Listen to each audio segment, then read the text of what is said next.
guys, my name is Avi, and finally, the much-awaited book review has happened. The Blood of Olympus. I know, guys, it's been such a long time to review this book because I couldn't even get my hands on it. For a book that was made like 6 years ago, it has been holding up pretty well. People still want it, and I couldn't wait until I got my hands on this. So I finished it super duper quickly. This book has some mixed feelings. I don't really know what to say for this book. But it's the Heroes of Olympus, the 5th book.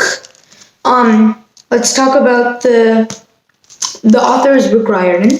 I'm not talking about him though. I'm going to be talking about the front cover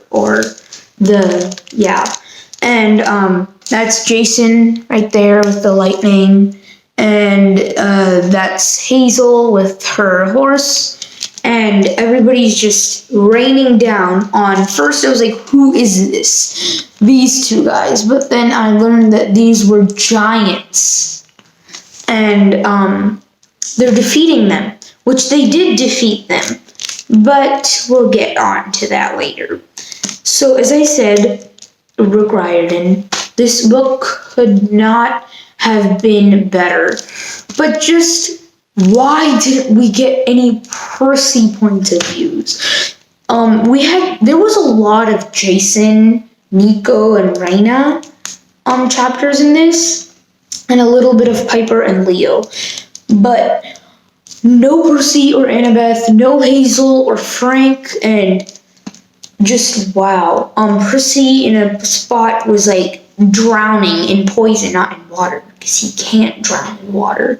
But he was drowning in poison. And we had to see that from Jason's perspective, with the swirly little winds, and how are we supposed to look at Percy lying down there when he could be talking about it himself? And then everything goes into a change, and then just the main characters' stories are basically done. It like ends, and then there's like an epilogue. If you have been with me and saw the review of Trials of Apollo and Magnus Chase, Percy comes in like in little bits, like the first 30 pages or at least 50 pages or something, and then he just leaves. So it's basically just like an epilogue, and Percy and Annabeth's story is like over. And we could have used some Percy or Annabeth chapters. There were also a lot of Annabeth and Piper together in quests, like little mini quests. There was this time where Piper and Annabeth had to go to a temple of fear, and Piper is more emotionally using her charm speak, because it's actually the truth what her charm speak is, but it's just her emotions. And Annabeth thinks in more of a logical or analytical way. And those two are so much different, but Piper proves they could meet at a point, so that was also good. So I'm going to be talking about this in a short review, and then also talk about the last book, The House of Hades, in a very short manner. And at the end, I'll talk about the more spoiled and full-fledged. So the people who don't want spoilers, don't leave just yet. So there is, I don't know what I can say most about this, but there is Jason and the other demigods, and there's the main three, and then Raina and Nico. Raina and Nico and Coach Hedge are going to Camp Jupiter and Camp Half-Blood to fix the rift, because they're going to have a giant war. I think I mentioned it before in one of my Heroes of Olympus series books reviews, and they're having a war. It's led by Octavian, and he is the descendant of Apollo, so Apollo gets blamed by Zeus, and Apollo is cast down as a human, which we follow him in the Trials of Apollo. And the Delphi Oracle is locked off because Gaia rose Python again. And Apollo's stuck there and really, really mad at Octavian. So they're both fighting, and there is a lot of problems going on.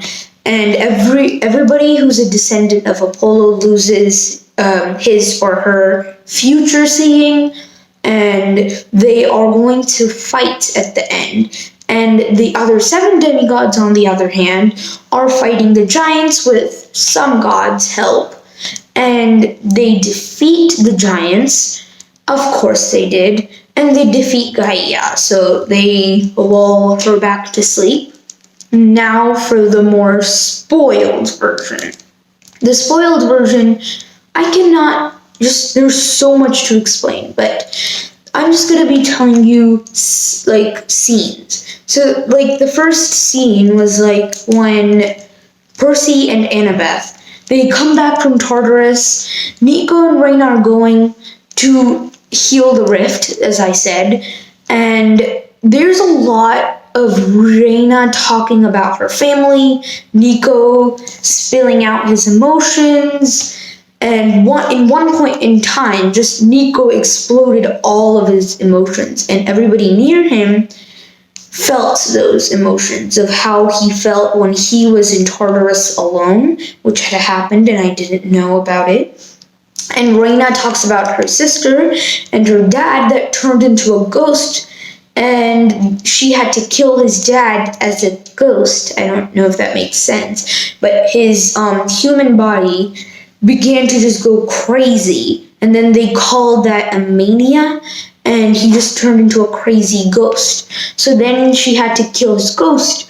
Then her ancestors, not his, her ancestors are spooking her and saying, like, traitor, murderer, and her sister and her ran away, and Reyna became the leader of the Romans, while her sister Hyla is the leader of the Amazons. Amazons is a tribal group, not the Amazon. And it's really confusing of Reyna's past, and she talks about them, and then she brings the ancient statue back. On the other hand, they are not having a good time, the other 7 demigods. They have to take a longer route because the shorter route is full of monsters, which is impossible to get through, while the longer route is a little easier, not impossible, but they can get through with their ships some damage. They go through, there were a lot of monster attacks in this book to the Coach Hedge and the other group and this group. There was a sea storm goddess that was Percy's godly side sister, and there were a titan called Polybotes. I think I talked about him in the Son of Neptune book review, and they defeat him again with the sea storm goddess's help. So they defeated Polybotes, and after defeating Polybotes, there was another titan called, I don't know what he was called, but he's like a fear radiating, like nervousness. And then Piper and Annabeth were in that moment. And then Piper was like, isn't Mars or Ares, whatever you want to call him, his sons are the gods of panic and fear, Phobos and Deimos. So they are also involved in this. And they're in the place called the Temple of Fear, where people like chained Mars or Ares and Phobos and Deimos on the either side. And Piper is so scared. Annabeth has just lost her mind, and she was starting to go crazy, and she was like thinking of a plan, but then Piper was just like, no, this is the Temple of Fear, and fear is an emotion, so I've got to lead you. And she just gone with her gut, and then she just asked the Phobos and Deimos for help, and then they killed that titan. Then there's a whole like temple full of giants and monsters, and then they're like, how are we gonna get through them?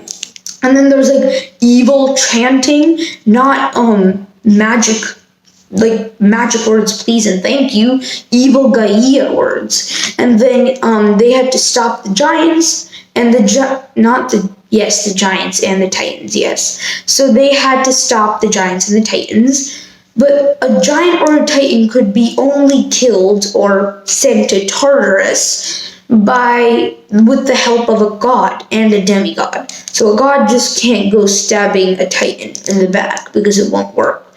So the gods just appear on their chariots, and then everybody's on a killing rampage, and they just killed all the giants, titans, monsters.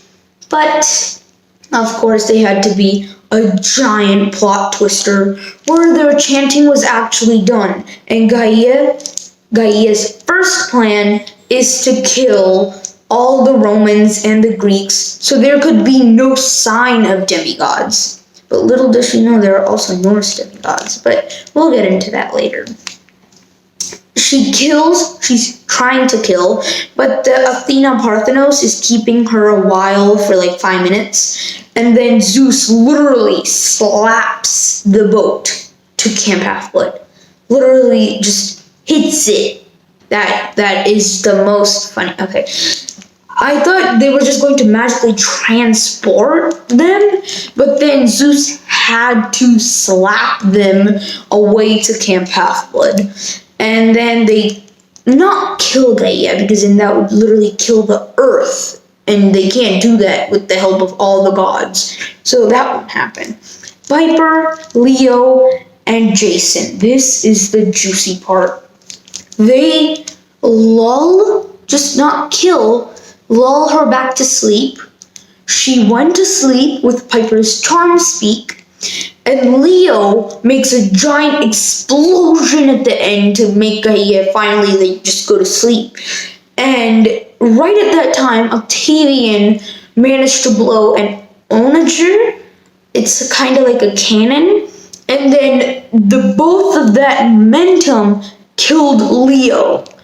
But then thankfully there was a handy dandy physician's cure that they made along the way. And Leo was dead. And he goes back to Ogygia and Calypso. Yes, I told you guys Calypso and Leo meet.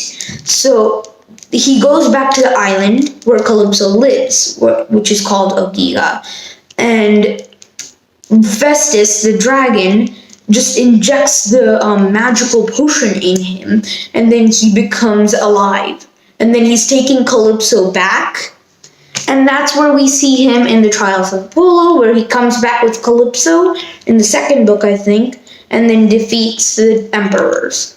So this was a very exciting, very, very exciting book journey. This was one of the best books I've ever read. So if you're here, please like and subscribe. Bye.